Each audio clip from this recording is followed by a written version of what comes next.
আপনারা শুনছেন যে ঢাকা ইউনিভার্সিটিতে একটা ছেলেকে যে পিটাইতে পিটাইতে মাইরে ফেলছে। ওরা ইউনিভার্সিটির ছেলে। সাক্ষাৎকার দিছে যে কেন মারলাম, একজনকে জিজ্ঞেস ওরা এইভাবে পিটাই লাগে, কয় যে আবেগের বসে পিটাইছে, মানে হাসতে হাসতে রসিকতা করে দুষ্টামি করতে করতে ওরে পিটাইছে। আবার পিটানি থামাইয়া ওরে হচ্ছে ভাত খাও, আবার খানা খাওয়াইছে, আবার পিটছে। মানে অসভ্যতা কোথায় গিয়ে নামছে। মানুষ কত নৃশংস,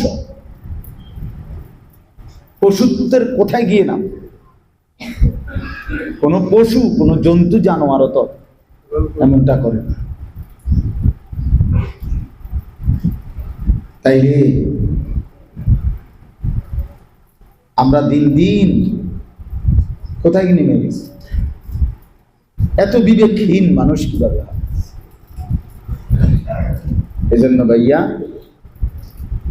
আল্লাহর কথা এই জন্যই শোনানো হয়, রাসূলুল্লাহ সাল্লাল্লাহু আলাইহি ওয়াসাল্লামের কথা এই জন্যই শোনানো হয় যেন দিলের মধ্যে কিছু অনুভূতি জাগে, বিবেকের কিছু দংশন,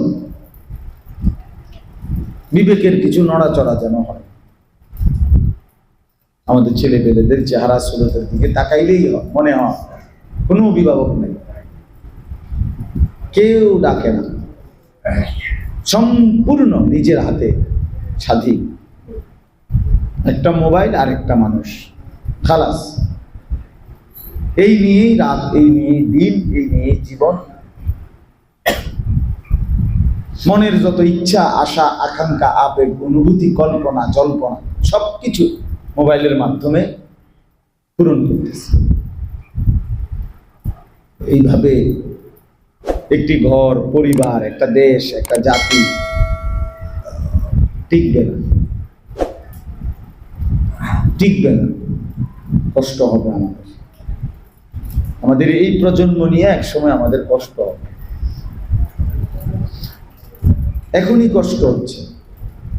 বহু মা বাবা অসহায়ের মতো নিজ সন্তানদের হাতে রীতিমতো অসহায়। টাকা ওনার, বাড়িটা ওনার, ঘর ওনার, গাড়ি ওনার, সম্পদ ওনার, দলিল ওনার, কিন্তু সন্তানদের অসভ্যতার কাছে, হিংস্রতার সামনে পিতামাতা রীতিমতো অসহায়। অসহায় কিছুই বলতে পারতেছেন, নীরবে তাকায় আছে ছেলের অধঃপতন।